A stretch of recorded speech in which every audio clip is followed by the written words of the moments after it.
Le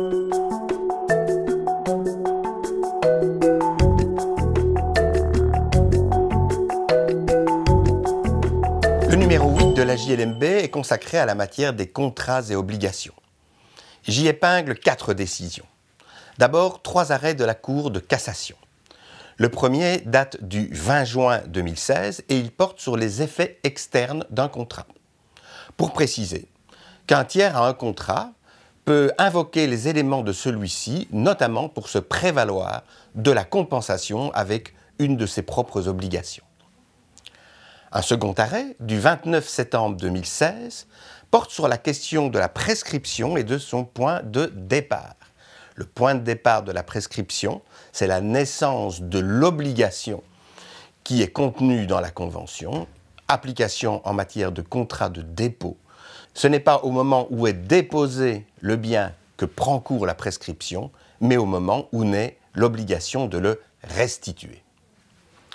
Troisième arrêt, du 3 novembre 2017, porte sur une problématique que nous avons déjà abordée à plusieurs reprises. Il s'agit de la question du recours direct, non pas de l'employeur, mais du pouvoir subsidiant d'un employeur à la suite d'un accident de l'employé. Cette question faisait l'objet de beaucoup de débats. Les chambres francophones et néerlandophones de la Cour de cassation avaient statué en sens contraire, la chambre francophone disant non, la chambre néerlandophone disant oui. Par un arrêt de la Cour constitutionnelle du 23 janvier 2017, la question semblait réglée en faveur du recours. Anne Becker l'avait analysé dans nos colonnes. Elle revient sur l'arrêt de la Cour de cassation du 3 novembre 2017 qui s'incline. Les francophones comme les néerlandophones acceptent maintenant ce recours direct. J'épingle encore un arrêt de la Cour d'appel de Liège du 22 novembre 2016 dans une espèce qui devient assez courante.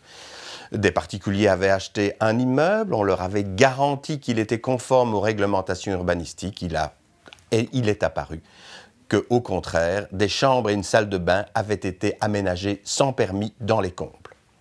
En l'absence d'action de la région wallonne, la garantie d'éviction ne peut être actionnée, mais en revanche, la garantie des vices cachés peut l'être. Le vendeur n'avait peut-être pas exécuté les travaux lui-même, mais il ne pouvait en ignorer le caractère infractionnel. Au passage, la même décision relève que des pourparlers suspendent le bref délai nécessaire pour introduire l'action basée sur les vices cachés. C'est un numéro qui a été préparé par Laurence Cougnartz et Geneviève Taureau.